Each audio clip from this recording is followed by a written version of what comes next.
Hello friends, welcome to my channel Onko Vigyan. Today we are going to discuss about the chapter 7, that is the sound of ICSE board class 10. It is a very wonderful chapter. We are going to discuss the whole chapter in this video. What is sound? Actually, sound is a energy that transmits in the form of a wave. How the sound can be produced? Sound can be produced by the vibration of objects. There is a rapid to and fro movement or motion of an object that produces sound. Sound এক প্রকারের energy, sound হলো energy. সাউন্ডের production কীভাবে হবে? ভাইব্রেশনের থ্রুতে হবে।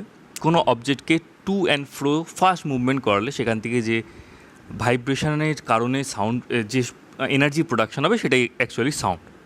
তো এখানে একটা অ্যাক্টিভিটি রয়েছে, অ্যাক্টিভিটিটা আমরা দেখছি। এখানে একটা থ্রেড বা স্ট্রিং দিয়ে একটা টেবিল টেনিসের বলকে হ্যাং করানো হয়েছে। এখানে আমরা রেখেছি একটা ভাইব্রেটিং টিউনিং ফর্ক। এই ফর্কটাতে সামান্য ধাক্কা লাগলে বা প্রেশার দিলেই এই ফর্কটা কিন্তু টু অ্যান্ড ফ্রো খুব ফাস্ট মুভমেন্ট করে, ভাইব্রেশন তৈরি করে, এবং সেখান থেকে একটা হালকা সাউন্ড প্রোডাকশান হয় বা হালকা সাউন্ড প্রডিউস হয়। তো এই বলটাকে আমি এইরকম পজিশানে নিয়ে গিয়ে যখন ছেড়ে দেবো, বলটা এইরকমভাবে ধাক্কা মারবে। এসে ধাক্কা মারলে এই যে ইউ শেপেড টিউনিং যে ফর্ক, সেটা থেকে একটা ভাইব্রেশন তৈরি হবে এবং যার ফলে কিন্তু সাউন্ড প্রোডাকশান হবে। তো এখান থেকে আমরা সাউন্ড প্রোডাকশানটা বুঝতে পারবো বা সাউন্ড প্রোডাকশানটা দেখতে পারবো কীভাবে সাউন্ড প্রোডাকশান হয়েছে। নেক্সট কথা আছে সাউন্ড কী করে প্রোপাগেট করে, how the propagation of sound occurs.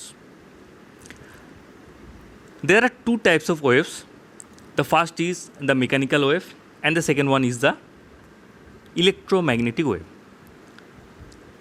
Mechanical ওয়েভকে বাংলায় বলে যান্ত্রিক তরঙ্গ, ইলেকট্রোম্যাগনেটিক ওয়েভকে বলে বাংলায় তড়িৎচুম্বকীয় তরঙ্গ। আলোক নয়, তড়িৎচুম্বকীয় তরঙ্গ। তো মেকানিক্যাল ওয়েভ আর electromagnetic wave. Mechanical wave cannot be transmitted through vacuum. It always needs a medium to transmit. The medium can be either solid or liquid or gas. But the electromagnetic wave can easily transmit it through the vacuum as well as through any kind of medium. The example of mechanical wave is the sound wave that requires a medium to transmit. And the example of the electromagnetic wave is the light wave that needs no medium to transmit. কী ব্যাপারটা হলো তাহলে? Electromagnetic wave মানে হচ্ছে light wave. Sunlight থেকে যে লাইটটা আসছে সেটাতে কিন্তু ভ্যাকিউম রয়েছে মাঝখানে। ইউনিভার্সের মাঝখানে যে প্ল্যানেটের মধ্যে যে গ্যাপ, সেটা কিন্তু কোনো রকম এয়ার বা কোনো সলিড বা লিকুইড কিচ্ছু নেই, ভ্যাকিউম। তো ওর মধ্যে দিয়েও কিন্তু পাস করছে। কিন্তু সানে যে এতগুলো এক্সপ্লোশন হচ্ছে, এতগুলো নিউক্লিয়ার ফিউশন হচ্ছে, সেই ফিউশনের আওয়াজ কিন্তু আসছে না, সাউন্ড আসছে না। কেন? কারণই হলো সাউন্ড ওয়েভ হলো mechanical wave and the mechanical wave can not transmit through vacuum. তো এখানে টু টাইপস অফ ওয়েভ আমি এক্সপ্লেন করলাম, যে মেকানিক্যাল ওয়েভ সাউন্ড ওয়েভ যেটা ট্রান্সমিট করতে গেলে মিডিয়ামের রিকোয়ারমেন্ট রয়েছে, এবং লাইট ওয়েভ যেটা হচ্ছে ইলেকট্রোম্যাগনেটিক ওয়েভ, যেটা ট্রান্সমিট করতে গেলে কোনো মিডিয়ামের রিকোয়ারমেন্ট নেই, ভ্যাকিউমের থ্রু দিয়েও ট্রান্সফার করা যায়। When an object vibrates, the particles around the medium vibrates. এখানে আমি যদি একটা এরকম বক্স আঁকি, ধরুন এটা একটা সলিড, এইখানে মিডিয়ামের পার্টিকেলগুলো রয়েছে। এটা যেই ভাইব্রেট করবে, এই ভাইব্রেশন এনার্জিটাকে তার পরের যে পার্টিকেল সেখানে ট্রান্সফার করবে। একটা কথা মাথায় রাখতে হবে, যে মিডিয়ামের যে পার্টিকেলগুলো, সেই পার্টিকেলগুলো নিজে কিন্তু ফরওয়ার্ড বা ব্যাকওয়ার্ড মুভমেন্ট করে না, শুধুমাত্র তাদের ভাইব্রেশনটা বা তাদের এনার্জিটা কিন্তু সামনে বা পিছনে মুভমেন্ট করে, ফরওয়ার্ড ব্যাকওয়ার্ডে যায়। তো কী হবে যখনই একটা অবজেক্ট ভাইব্রেট করা শুরু করবে? The particles around the medium ভাইব্রেটস।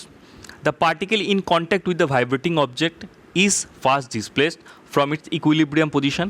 এই যে ছবিটা আমি এঁকেছিলাম, প্রথমে যখন এ ভাইব্রেশন করা শুরু করলো, এ গিয়ে একে ভাইব্রেশন করাবে, এবং এ কী করবে? তার ইকুইলিব্রিয়াম মানে যে স্টেবল কন্ডিশন আছে সেখান থেকে টু অ্যান্ড ফ্রো মুভমেন্ট করা শুরু করবে, অ্যান্ড সো অন। এইভাবে চলতে থাকবে মুভমেন্টটা। It then exerts a force on the adjacent particle and the adjacent particle is displaced from its rest or equilibrium. After displacing the adjacent particle, the first particle comes back to its original position, that is the stable position. তো এখানে যে ছবিটা আমি এঁকেছিলাম আরেকবার রাখি, এ কী করবে, পাশের অবজেক্টটাকে ভাইব্রেট করাবে, করি এ যে স্টেবল কন্ডিশনে কিন্তু চলে আসবে, আগের কন্ডিশনে ফিরে আসবে পাশেরটাকে। এইভাবে মুভমেন্টটা চলতে থাকবে, ভাইব্রেশন মুভমেন্টটা। প্রথমটা সেকেন্ডটাকে ভাইব্রেট করবে, দিয়ে প্রথমটা রেস্টে চলে আসবে, সেকেন্ডটা থার্ডটাকে ভাইব্রেট করবে, দিয়ে সেকেন্ডটা রেস্টে চলে আসবে, এইভাবে মুভমেন্টটা হবে। The disturbance produced by the vibrating body travels through the medium but the particles do not move forward themselves. তাই আমি আগেই বলেছিলাম পার্টিকেলগুলো ফরওয়ার্ড ব্যাকওয়ার্ড কোনো রকম মুভমেন্ট দেখাবে না, শুধুমাত্র ভাইব্রেশনের যে ফোর্সটা বা যে এনার্জিটা সেটা মুভমেন্ট করবে ফরওয়ার্ডে বা ব্যাকওয়ার্ডে। A wave is a disturbance which moves through a medium by the vibration of the particles of the medium. পুরো গোটা মিডিয়ামের পার্টিকেলগুলো ভাইব্রেট করে করে ফোর্সটাকে মুভমেন্ট করাবে। So sound is considered as a wave. Since sound waves are produced due to the vibration of particles of the medium, sound waves are called as mechanical wave. কেন mechanical wave বলা হয়? Medium বা মাধ্যমে যে particle তাদের ভাইব্রেশনের থ্রুতে movement করছে, তাই জন্য এটাকে মেকানিক্যাল ওয়েভ বলা হয়। নেক্সট আমরা পড়বো propagation of sound through air. Sound এয়ারের মধ্যে দিয়ে কীভাবে পাস করে? সাউন্ড এয়ারের মধ্যে দিয়ে দুটো জিনিস করতে করতে পাস করে, একটাকে আমরা বলি কম্প্রেশন, একটাকে বলি রেয়ারফ্যাকশন। কী ব্যাপারটা হয় কম্প্রেশনটা? সাউন্ডের মোস্ট কমন ট্রাভেল মিডিয়াম কিন্তু এয়ার। তো সাউন্ড যখন মুভমেন্ট করে, when a vibrating object move forwards, একটা ভাইব্রেটিং অবজেক্ট মিডিয়ামের যে পার্টিকেল সেটা যখন মুভ ফরওয়ার্ড বা সামনের দিকে এগোচ্ছে, it pushes and compresses the air in front of it, forming a region of high pressure called compression. এই যে এই জায়গাটা দেখছি না, যে লাইনগুলো যেখানে খুব কাছাকাছি এসে গেছে, এই জায়গাটাকে আমরা বলি area of compression. The compression moves away from the vibrating object. পুরো জিনিসটা না এইরকম দেখায়, ধরুন আমি তো আপনাকে দেখাচ্ছি এইরকম এরকম এরকম, এটা হচ্ছে কি এরিয়া অফ কম্প্রেশন। এরপরে যে ফাঁকা জায়গাগুলো সেটা হচ্ছে এরিয়া অফ রেয়ারফ্যাকশন। এইটা আবার গিয়ে যখন মুভমেন্ট করবে, ধরুন এই জায়গায় মুভমেন্ট করেছে, তখন এই জায়গাটা কিন্তু কম্প্রেশন হবে, এইভাবে মুভমেন্টটা এগোবে আস্তে আস্তে এরকমভাবে, ঠিক আছে। It forms a region of low pressure. যখন আমাদের রেয়ারফ্যাকশন হবে সেটা কীরকম রিজন তৈরি করবে? লো প্রেশার রিজন তৈরি করবে। কম্প্রেশনে হাই প্রেশার রিজন, রেয়ারফ্যাকশনে লো প্রেশার রিজন তৈরি করবে। As the object moves to and fro rapidly, it produces series of compression and rarefaction in the air which makes the sound to propagate through the medium or in the medium. জিনিসটা clear হলো? এই হচ্ছে medium. Sound যখন এখানে movement করবে তখন compression বা high pressure zone তৈরি করবে, তার পাশেরগুলো থাকবে রেয়ারফ্যাকশনে। নেক্সট সাউন্ডটা যখন মুভমেন্ট করবে তখন এই জায়গাটা আবার কম্প্রেশন হয়ে যাবে, এই জায়গাটা তখন হয়ে যাবে কি পুরনো যে পিছনের জায়গাটা, সেটা কিন্তু আবার রেয়ারফ্যাকশন হয়ে যাবে। এইভাবে high pressure zone, low pressure zone, high pressure zone, low pressure zone, এইরকম করতে করতে সাউন্ডটা কিন্তু মুভ করবে। ক্লিয়ার? এই ছবিতে আরও ক্লিয়ার হবে, দেখে নিন ভালো করে। এই জায়গাটা কম্প্রেশন ছিল, বাকিগুলো রেয়ারফ্যাকশন ছিল। মুভমেন্ট করলে এই জায়গাটা আবার রেয়ারফ্যাকশন হলো, এই জায়গাটা কম্প্রেশন, এই জায়গাটা আবার রেয়ারফ্যাকশন। এখানে আবার একটা কম্প্রেশন তৈরি হয়েছে, এই জায়গাটা রেয়ারফ্যাকশন কম্প্রেশন। এইভাবে করতে করতে কম্প্রেশন রেয়ারফ্যাকশন করতে করতে সাউন্ডের প্রোপাগেশন হবে। Sound needs a medium to travel. এটা আমি কি করে প্রুফ করব sound needs a medium to travel? Sound is a mechanical wave and it needs a medium to propagate. তো আমরা একটা জিনিস করবো, একটা এক্সপেরিমেন্ট করবো, যেটা দিয়ে আমরা প্রুফ করে দিতে পারবো যে সাউন্ড কিন্তু যে মুভমেন্ট করে সেটার জন্য মিডিয়ামের রিকোয়ারমেন্ট হয়। আমরা একটা এখানে গ্লাস জার নেব, সেই গ্লাস জারের মধ্যে নিচে একটা ভ্যাকুয়াম পাম্প লাগিয়ে পুরো এয়ারটাকে সাক করে নেব, করে ভিতরে একটা স্কুলে যে বেলগুলো থাকে সেই বেলগুলো রেখে সেই ইলেকট্রিক বেল যেটা, সেটাকে রিং করব। রিং করলে আমি দেখব কি, যদি ভ্যাকুয়াম পাম্প দিয়ে পুরো এয়ারটাকে বের করে দেওয়া হয়, ভিতরে রিংয়ের সাউন্ড কিন্তু বাইরে আসবে না। কেন? আমি আগেই বলেছিলাম sound requires an medium to propagate. তো এখানে কোনো মিডিয়াম যেহেতু নেই, এয়ার মিডিয়াম ছিল, সেটাকে আমরা ভ্যাকুয়াম দিয়ে বের করে দিচ্ছি, তাই সাউন্ড কোনোরকমভাবে বাইরে আসবে না। ক্লিয়ার? খুব সোজা একটা এক্সপেরিমেন্ট এটা। সাউন্ড ওয়েভস আর longitudinal waves. There are two types of wave, that is the longitudinal wave and the transverse wave. So sound is the longitudinal wave. Sound moves through the medium as a series of compression and rarefaction. আমরা আগেই দেখেছি sound একটা মিডিয়ামে compression রেয়ারফ্যাকশন এইভাবে movement করে। তো সাউন্ডকে আমি আগেই বলেছিলাম মেকানিক্যাল ওয়েভ, তো এখন আমি বলে দিলাম সাউন্ডকে কি লঙ্গিটিউডিনাল ওয়েভ। এই যে একটা স্প্রিং রয়েছে, এই স্প্রিংটাকে যদি আমি মুভমেন্ট করাই, স্প্রিংটাকে যদি আমি প্রেশার দিই, স্প্রিংটা কীরকম মুভমেন্ট করবে? এরকম মুভমেন্ট করবে, এরকম এরকম মুভমেন্ট করবে টু অ্যান্ড ফ্রো, এই মুভমেন্টটাকেই আমরা বলি লঙ্গিটিউডিনাল মুভমেন্ট। আর ট্রান্সভার্স মুভমেন্ট হচ্ছে এইরকম যদি মুভ করে সেটাকে আমরা কী বলি ট্রান্সভার্স মুভমেন্ট। তো সাউন্ড মুভ করে কিন্তু এইভাবে, ঠিক আছে। There is another kind of wave called the transverse wave. In these waves, the particles oscillate up and down perpendicular to the propagation of the direction of the এইরকমভাবে movement করে, perpendicular movement, এটাকে আমরা কি বলি transverse wave. Sound ওয়েভের কিছু characteristics এবার পড়বো আমরা। Sound wave can be described by its frequency, amplitude and speed. Sound can be graphically represented as a wave. There is change in the density and pressure as sound moves in a medium. Compression are the region of high pressure and density where the particles are crowded and are represented by the upper portion of the curve called crest. এইভাবে যদি আমরা দেখি, এটাকে আমরা বলি crest, এটাকে আমরা বলি ট্রাফ অর ট্রাও। এটা ক্রেস্ট, এটা ট্রাও। তো ক্রেস্ট দিয়ে আমরা কি বোঝাই? কম্প্রেশনকে বোঝায়। And the rarefaction are the region of low pressure and density where the particles are spread out and are represented by the lower portion of the curve that is called the trough or trough. The distance between two consecutive compression that is the crest or two consecutive trough that is the দুটো ক্রেস্টের between যে ডিস্টেন্সটা বা দুটো ট্রাওয়ের between যে distance, অর্থাৎ either এটা অথবা এটা। আরও ক্লিয়ারলি বোঝাচ্ছি আমি, এইখান থেকে এইটুকুর ডিস্টেন্স বা এখান থেকে এইটুকুর ডিস্টেন্স, এটাকে আমরা কী বলি? ওয়েভলেন্থ বলি। The distance between two consecutive compression or two consecutive rarefaction that is the distance between crest, to crest or between the two trows is called the wavelength. It is represented by the symbol of lambda. This is the lambda symbol. The SI unit of the wavelength is meter. That is the SI unit of distance. It is very easy. What is the frequency of sound wave?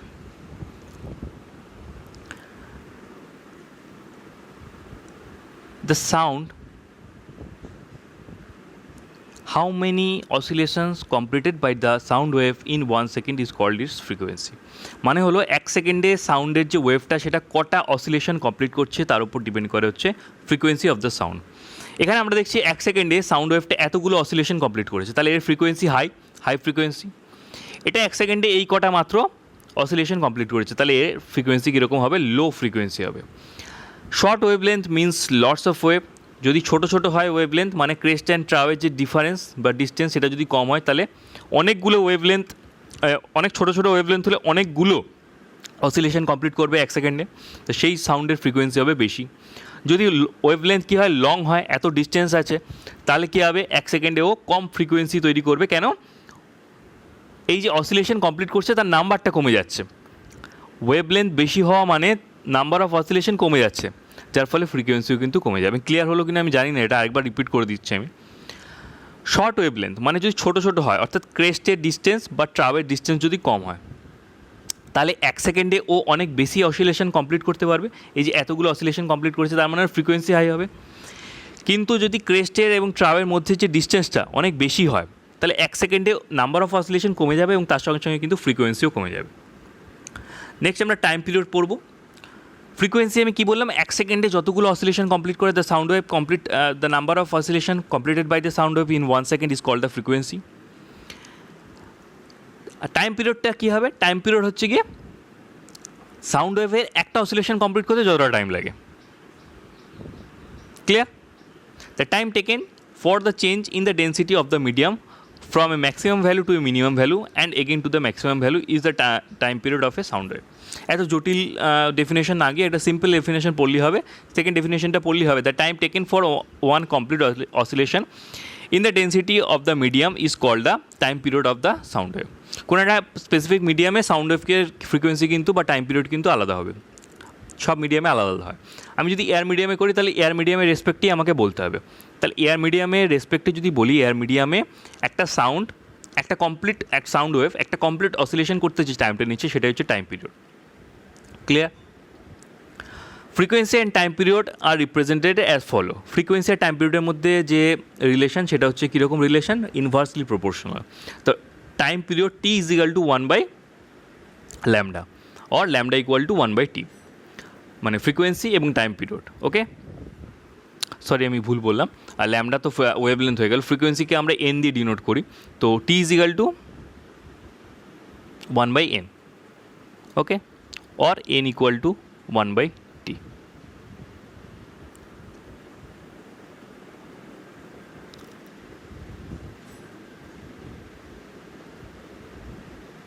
অথবা T is equal to 1/f, F is equal to 1/t। ফ্রিকোয়েন্সিকে F দিয়েও denote করা হয়, N দিয়েও denote করা হয়।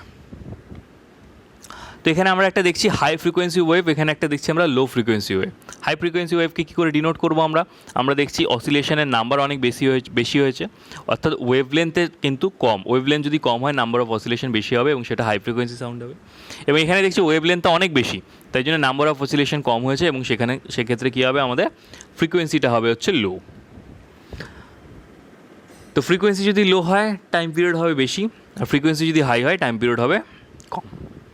লেখা আছে the high frequency wave sound higher than the low frequency wave. Next আমরা দেখব অ্যাম্পলিটিউড অফ সাউন্ড। অ্যাম্পলিটিউড হচ্ছে গিয়ে টু অ্যান্ড ফ্রো যে মুভমেন্ট করছে, এই যতটা উঠবে বা যতটা নামছে সেটার উপর ডিপেন্ড করে আমরা অ্যাম্পলিটিউডকে ডিফাইন করি। The amplitude of a sound wave is the high of the crest or trough is represented by the letter A. তাহলে আমি এইটা দুটো ছবি আঁকছি আমি। এইখানে একটা দেখছি অসিলেশন হয়েছে, আর এইখানে একটা অসিলেশন হয়েছে। তো অ্যাম্পলিটিউড বেশি কারণ এ মিন পজিশন থেকে এতটা মুভমেন্ট করছে পারপেন্ডিকুলারলি, এ শুধুমাত্র এইটুকু মুভমেন্ট করেছে। তো ক্রেস্ট অ্যান্ড ট্রাউ যতটা হাইটে যাবে তার অ্যাম্পলিটিউডটা তত বেশি হবে। তো wavelength is the distance between the crest of the two waves that are next to each other. এটা হচ্ছে আমাদের ওয়েভলেন্থ, ঠিক আছে। The amplitude is how high the crest R.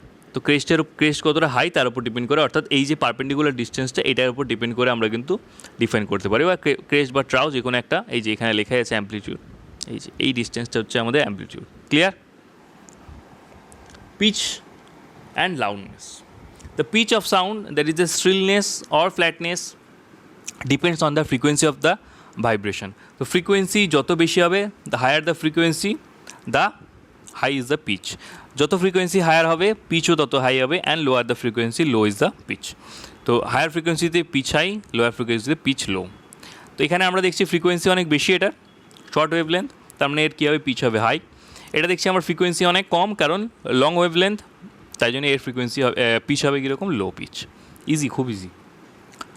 The loudness of sound depends upon the amplitude of vibration. Loudness কিসের উপর depend করে, vibration amplitude. তো এখানে দেখুন ভাইব্রেশন অনেক বেশি হয়েছে, কী করে বুঝবো আমরা, অ্যাম্পলিটিউড অনেক বেশি।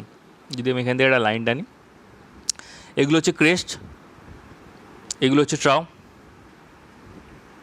এখান থেকে যদি একটা লাইন টানি, এর ক্রেস্টটাও অনেক কম।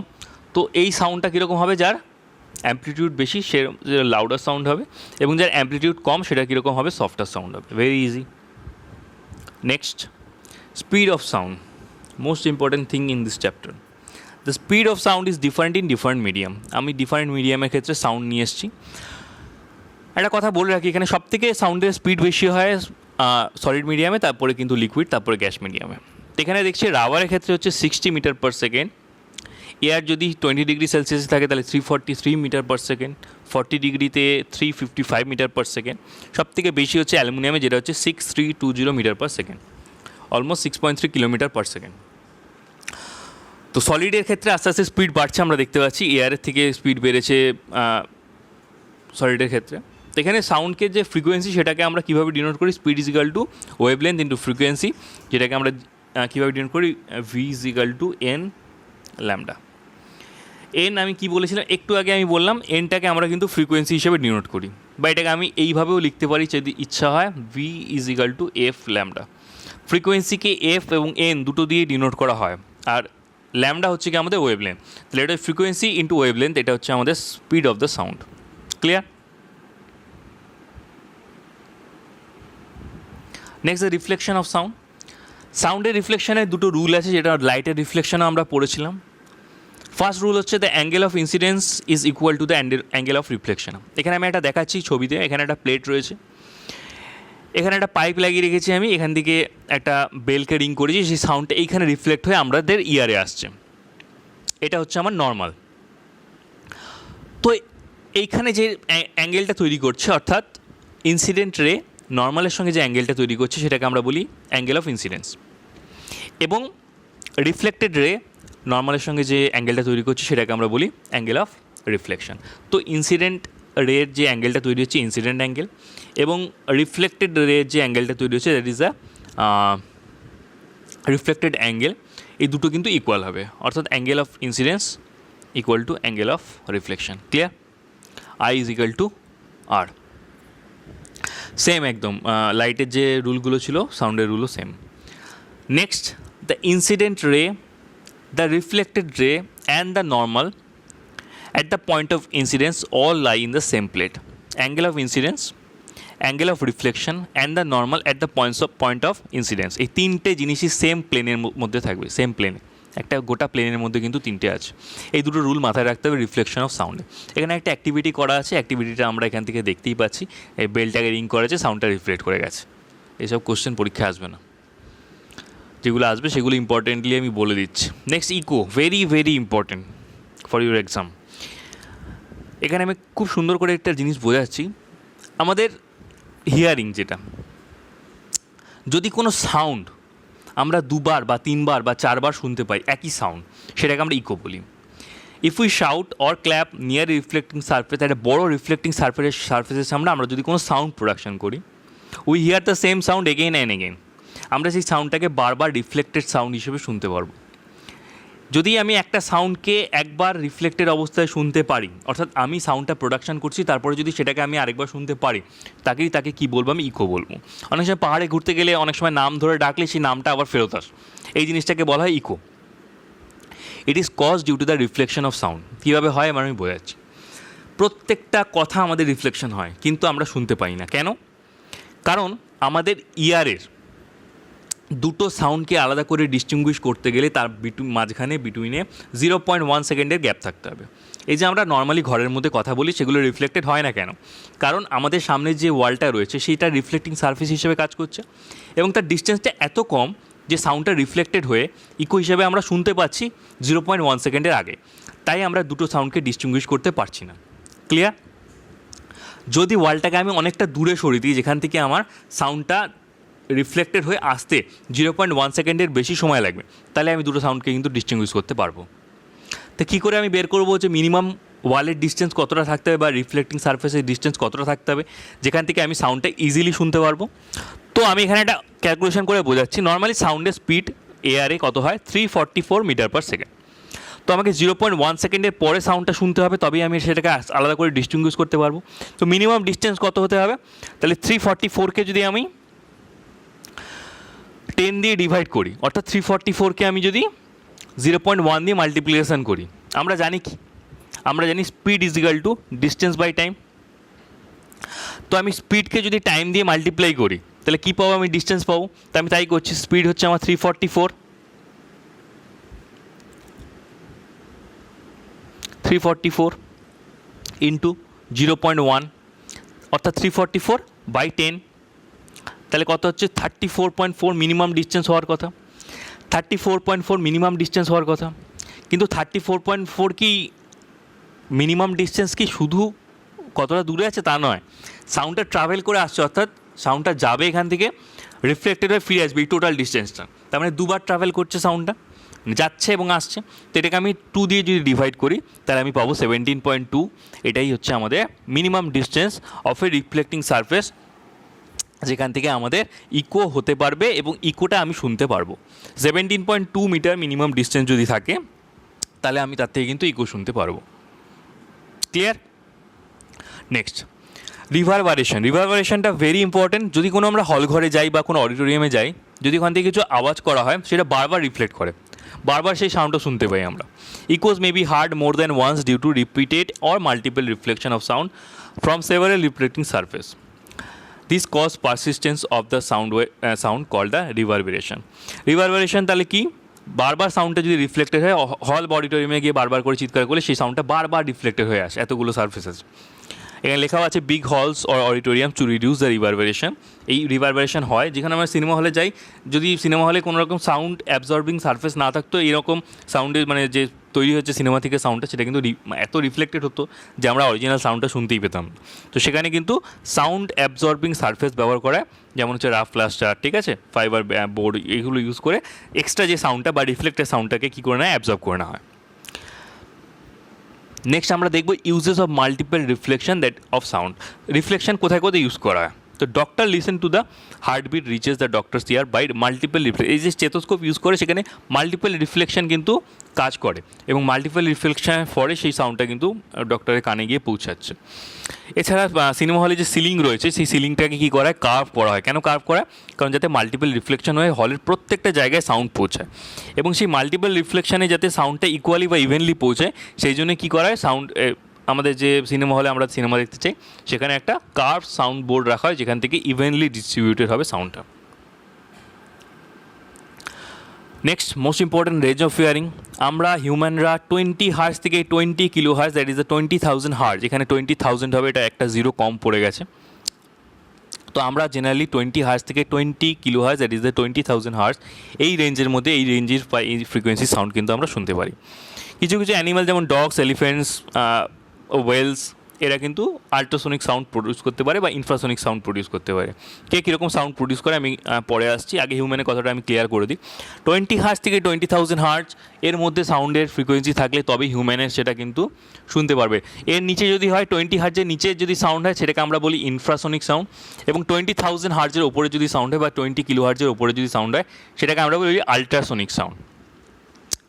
Sound whose frequency is more than 20,000, এটা 20,000 হবে, সরি একটা জিরো কম পড়ে গেছে, is called the ultrasonic sound. Animals like dolphins, bats etcetera এরা কী করে, আল্ট্রাসোনিক সাউন্ড প্রোডাকশন করতে পারে এবং সেগুলোকে হিয়ারও করতে পারে বা শুনতে পারে। এখানে খুব একটা সুন্দর ফেনোমেনা আছে, ব্যাট কীভাবে রাস্তা চিনতে পারে বা কীভাবে জানতে পারে যে সামনে অবস্ট্রাগল আছে কিনা। তো ব্যাট কী করে, ব্যাট আল্ট্রাসোনিক সাউন্ড প্রোডাকশন করে, এবং আল্ট্রাসোনিক সাউন্ড প্রোডাকশন করলে সেগুলো বিভিন্ন অবজেক্টে ধাক্কা খেয়ে, যেখান দিয়ে ব্যাট ফ্লাই করছে ধাক্কা খেয়ে ওর কাছে আবার রিসেপ্টার, ওর যে রিসেপ্টার আছে সেই রিসেপ্টারে চলে আসে এবং রিসেপ্টার রিসিভ করে নেয়, এবং ওই রিসেপ্টার রিসিভ করার পর ব্রেনে সিগন্যাল যায়, এবং পুরো গোটা যে সামনের ওর জায়গাটা সেই জায়গাটার একটা ম্যাপ তৈরি হয়ে যায় ব্রেনে, যে কোন জায়গার অবজেক্টের কীরকম ডিস্টেন্স আছে। কীভাবে ডিস্টেন্সটা বের করে সেটা আমি একটা পরে একটা জাহাজের একটা ছোটো স্লাইড আছে সেখানে গিয়ে আমি এক্সপ্লেন করব, কিন্তু আপাতত যেটা বলছি সেটা হচ্ছে কি ব্যাট কীভাবে করে সিম্পলি বুঝলেই হবে, অত ক্যালকুলেশনের দরকার নেই এখানে। তো নিয়ারেস্ট অবজেক্টের থেকে আল্ট্রাসোনিক সাউন্ডটা ধাক্কা খেয়ে বা রিফ্লেক্টেড হয়ে তাড়াতাড়ি ফিরে আসবে, এবং যেগুলো ফারদেস্ট অবজেক্ট আছে সেগুলোতে ধাক্কা খেয়ে ফিরতে টাইম লাগবে। তো এর ওপর ডিপেন্ড করে, এই টাইমের ওপর ডিপেন্ড করে ব্যাট কিন্তু একটা পিকচার তৈরি করে বা একটা ম্যাপ তৈরি করে যে কোন অবজেক্টটা কাছে আছে, কত দূরে আছে, এবং কোন অবজেক্টটা অনেক দূরে দূরে আছে। তো এইভাবে ম্যাপ ও বানিয়ে নেয় এবং সেই মতো ফ্লাই করে যাতে ইজিলি ও ফ্লাই করতে পারে এবং কোনো অবস্ট্রাকেলে ধাক্কা না খায়, ঠিক আছে। আল্ট্রাসোনিক সাউন্ডের ইউজ কী আছে? Ultrasonic sound is use to detect cracks in the metal blocks. কোনো বড় বিল্ডিং তৈরি হচ্ছে সেই বিল্ডিংয়ে কোনো ক্র্যাক হয়েছে কিনা দেখার জন্য আল্ট্রাসোনিক সাউন্ড ব্যবহার করে। এছাড়া আমরা একটা খুব পপুলার টার্ম শুনেছি আল্ট্রাসোনোগ্রাফি, যেটা করা হয়। সেখানে কি করা হয়, ভিতরে যে ইন্টারনাল অর্গান আছে সেই অর্গানগুলো চেক করা। কীভাবে করা হয়, একটা আল্ট্রাসোনিক সাউন্ড ছাড়া হয় যেটা বিভিন্ন অর্গানে ধাক্কা খেয়ে ফিরে আসে। তো যে অর্গানটা কাছে আছে সেটাতে তাড়াতাড়ি ফিরবে, যে অর্গানটা দূরে আছে দেরি করে ফিরবে। এইভাবে গোটা একটা অর্গান সিস্টেমে আমাদের ম্যাপ চলে আসে বা একটা ছবি চলে আসে, যেটা থেকে আমরা বিভিন্ন অর্গানগুলো চেক করতে পারি। এখানে লেখা আছে getting image of the internal organ of human body. Ultrasonic sound is use to break small stones formed in the kidney. কিডনিতে যে স্টোন হয়, ছোটো ছোটো যে স্টোন হয় সেটা কিন্তু আল্ট্রাসোনিক সাউন্ডের ভাইব্রেশনে সেটা কিন্তু ভেঙে দেওয়া যায়, কিন্তু বড় স্টোন হলে সেগুলোকে কিন্তু অপারেশন করতে হয়। নেক্সট সোনার, ভেরি মোস্ট ইম্পর্টেন্ট সোনার। দ্য ফুল ফর্ম অফ সোনার is the sound navigation and ranging. সোনার কোথায় ইউজ করা হয়? সোনার জাহাজে, সাবমেরিনে ইউজ করা হয়। কেন ইউজ করা হয়? জাহাজের তলায় কোনো অবজেক্ট রয়েছে কিনা, সামনে কোনো অবজেক্ট রয়েছে কিনা, সাবমেরিনের আশেপাশে কোনো অবজেক্ট রয়েছে কিনা, অন্য কোনো সাবমেরিন রয়েছে কিনা, কোনো বড় মাছ রয়েছে কিনা, এইগুলো আমরা সোনার দিয়ে ডিটেক্ট করতে পারি। সোনার একটা খুব হাইটেক জিনিস। কীভাবে এই সোনার কাজ করে সেটা আমি ডিটেলসে পরের স্লাইডটাতে বোঝাচ্ছি। আপাতত এখানে সোনার সম্বন্ধে একটুখানি বলে নিই আমি। সোনার stand for the sound navigation and ranging. It is a device that is used for ultrasonic sound to measure the distance, direction and speed of the under water object. ভিতরে কী কী জিনিস আছে, তাদের কত স্পিড আছে, তাদের সাইজ কত, এই সমস্ত ডিটেক্ট করা হয়। সোনার হ্যাজ এ ট্রান্সমিটার। সোনার একটা ট্রান্সমিটার আছে এবং আরেকটা কী আছে, রিসেপ্টার আছে বা ডিরেক্টর আছে। ট্রান্সমিটার কী করে, আল্ট্রাসোনিক সাউন্ডকে ট্রান্সমিট করে বা আল্ট্রাসোনিক সাউন্ড প্রডিউস করে, এবং সেটা অবজেক্টে ধাক্কা খেয়ে যখন ফিরে আসে ডিটেক্টর সেটাকে ডিটেক্ট করে, এবং সেখান থেকে আমরা কি করতে পারি, যে অবজেক্টটা রয়েছে তার ডিস্টেন্স এবং তার ভেলোসিটি কত, এইগুলো বের করতে পারি। কী করে বের করতে পারি আমি পরের ছবিটা দেখাচ্ছি। এই হচ্ছে একটা জাহাজ, এটা হচ্ছে আমার ট্রান্সমিটার, এই হচ্ছে সাউন্ড ট্রান্সমিট করছে। তো এটা হচ্ছে আমাদের সারফেসটা রয়েছে, তো সারফেসে এটা যখন ধাক্কা খাবে রিফ্লেক্টেড হয়ে যখন ফিরে আসবে তখন একটা রিসিভার আছে যেটাকে আমরা বলছি ডিটেক্টর, এই ডিটেক্ট করবে। এবার আমি কি করে বুঝবো যে কতটা নিচে অবজেক্টটা আছে? খুব ইজি এটা ডিটেক্ট করা। কীভাবে ডিটেক্ট করব? সাউন্ডটা এই রিসেপ্টার থেকে এই ডিটেক্টর, এই ট্রান্সমিটার থেকে এই রিসেপ্টার বা ডিটেক্টরে যেতে কত টাইম লাগছে এটাকে ক্যালকুলেট করব, এবং সাউন্ডটা এইভাবে গেলে কত টাইম লাগছে এটাকে ক্যালকুলেট করব। এই দুটো ক্যালকুলেশন করলেই আমি সাউন্ডের স্পিড যদি জানি ওয়াটারের মধ্যে, তাহলে ইজিলি বের করতে পারবো কতটা দূরে অবজেক্টটা রয়েছে। কীভাবে বের করবো? ফর্মুলা আমি জানি, d=v/t/2, ঠিক আছে, অথবা 2d = v/t। আমরা কি জানি? Distance equal to velocity into time. একটু আগে আমি একটা বলছিলাম velocity equal to distance by time. তো ডিস্টেন্স ইকুয়াল টু কী হবে? Velocity into time. এবার সাউন্ডটা যাবে আসবে, তার মানে 2d, মানে দুবার ট্রাভেল করছে, তাহলে v/t। আর d যদি আমি বের করতে চাই তাহলে v/t/2 করব। আমি পরের পাতায় আরেকবার লিখে দিচ্ছি, এখানে ক্লিয়ার হলো না ব্যাপারটা। v/d/t, এই তো আমার formula, velocity equal to distance by time. এটাকে আমি কী লিখতে পারি? d=v/t। এবার সাউন্ডটা এই যে যাচ্ছে আসছে, এই দুটো ডিস্টেন্স তো আমি নেবো না, শুধু তো একটা ডিস্টেন্স নেবো যে যাওয়ার ডিস্টেন্সটা। দুটো ডিস্টেন্স তো আমার সেমই হবে। তো আমার অবজেক্টটা ডিস্টেন্স যদি চাই তাহলে একটাই ডিস্টেন্স নিতে হবে। তাই জন্য এটাকে আমি কিনি 2d = v/t। d কী হবে? v/t/2। এইভাবে আমি ইজিলি বের করে ফেলতে পারবো অবজেক্টটার ডিস্টেন্স কত। নেক্সট একটা স্ট্রাকচার অফ হিউম্যান ইয়ার আছে, এটা অতটা ইম্পর্টেন্ট নয়, কীভাবে হিয়ারিং হয় সেটা একটা দেওয়া আছে। তিনখানা আমাদের পার্ট আছে, একটাকে বলি এক্সটার্নাল ইয়ার, একটাকে ইন্টারনাল ইয়ার, একটা হচ্ছে মিডল ইয়ার। তো এক্সটার্নাল ইয়ার এই পিনা রয়েছে, এখান দিয়ে সাউন্ডটা রিসিভ হয়, আর ইয়ার ক্যানেল দিয়ে সোজা চলে যায় ইয়ার ড্রাম অব্দি। তো ইয়ার ড্রামে গিয়ে ও ভাইব্রেশন তৈরি করে, ইয়ার ড্রামটা ভাইব্রেশন স্টার্ট করলে ইয়ার ড্রামের সঙ্গে তিনখানা বোন লেগে আছে, সেই বোনগুলো হচ্ছে আমাদের দেহের সবথেকে ছোটো ছোটো বোন, যেগুলোকে ম্যালিয়াস, ইনকাস অ্যান্ড স্টেপিস বলা হয়। স্টেপিস হচ্ছে সবথেকে ছোটো। তো তিনটে ভাইব্রেশনের থ্রুতে আলটিমেটলি ককলিয়ায় গিয়ে পৌঁছে, এবং সেখান থেকে ককলিয়া থেকে সিগন্যাল চলে যায় ব্রেনে। তো এটা হচ্ছে পুরো সাউন্ডের চ্যাপ্টার। তো ভিডিওটা আশা করি ভালো লেগেছে। পুরো ভিডিওটায় আমি সাউন্ড নিয়ে বলেছি। I have discussed all the parts of the sound. If you have any doubt in your mind, please comment in the comment section. If you like the video, please hit the like button. It is a long video of 32 minutes, so please watch it carefully. Share it with your friends. If you are new to our channel, please subscribe our channel. So that's all for today. Goodbye.